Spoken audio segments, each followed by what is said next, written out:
हाय बच्चों, कैसे हो आप सब? अच्छे हो ना? तो आज हम लोग पढ़ेंगे गणित मंजरी क्लास 9 के कोऑर्डिनेट चैप्टर का एंड ऑफ द चैप्टर का क्वेश्चन नंबर 13। क्वेश्चन नंबर 13 कह रहा है कि एक ट्रायंगल एबीसी है जिसमें एबी का मिड पॉइंट डी है, एबी का मिड पॉइंट डी है और बीसी का मिड पॉइंट ई है, ठीक है? और एसी का मिड पॉइंट एफ है। डी, ई और एफ दिख रहा होगा आपको, डी, ई और एफ तीनों के कोऑर्डिनेट आपको दिए हुए हैं। तीनों के कोऑर्डिनेट आपको दिए हुए हैं और आपको ए का कोऑर्डिनेट, बी का कोऑर्डिनेट और सी का कोऑर्डिनेट निकालना है। ठीक है? तो ए का जो कोऑर्डिनेट है, ए का जो कोऑर्डिनेट है उसे हम एक्स ए मान लेते हैं और वाई ए मान लेते हैं।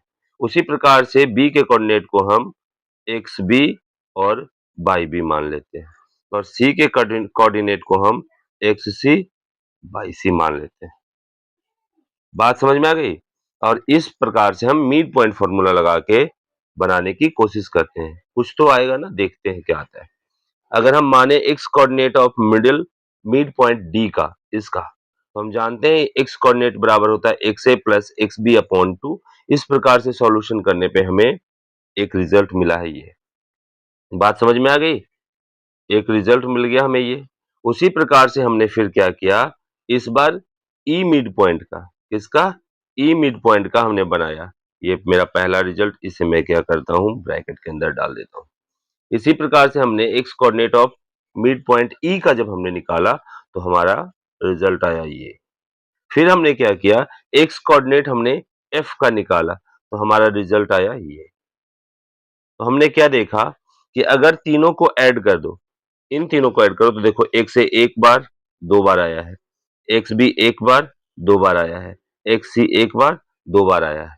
तो हर चीज दो बार आई, यानी टू एक्स ए है, टू एक्स बी है ना, टू एक्स सी है। तो इस प्रकार से हमने लिखा। और इधर जब हम देखेंगे, यहाँ 10 है, यहाँ 12 है और यहाँ 0 है, तो इन्हें भी तो ऐड किया जाएगा ना। तो हमने इन्हें भी ऐड किया तो हमारा आया यहाँ 2xa plus x B plus x c equal to 22। तो इधर वाले 2 को जब इधर भेजोगे तो क्या होता है, डिवाइड होता है। हमने डिवाइड किया तो 11 आया। किसका 11 आया? X A plus x B plus x C की जो वैल्यू है, यानी तीनों कोऑर्डिनेट का जो सम है, एक्स कोऑर्डिनेट का जो सम है वो 11 है।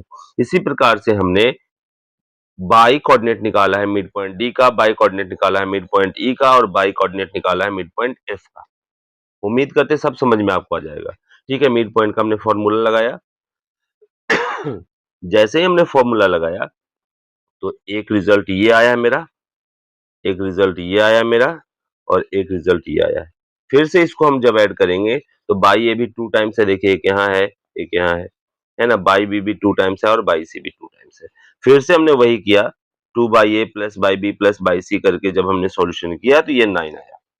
तो अगर अगर हम देखें कि x A plus x B दिया हुआ है और अगर इसे x A plus x B plus x C से सब्ट्रैक्ट किया जाएगा तो एक्स सी निकल के आएगा।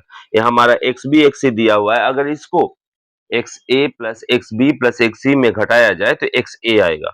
और इसी प्रकार से यहाँ पे अगर x A plus x B plus x C में x C plus x A को घटाया जाएगा तो एक्स बी आएगा।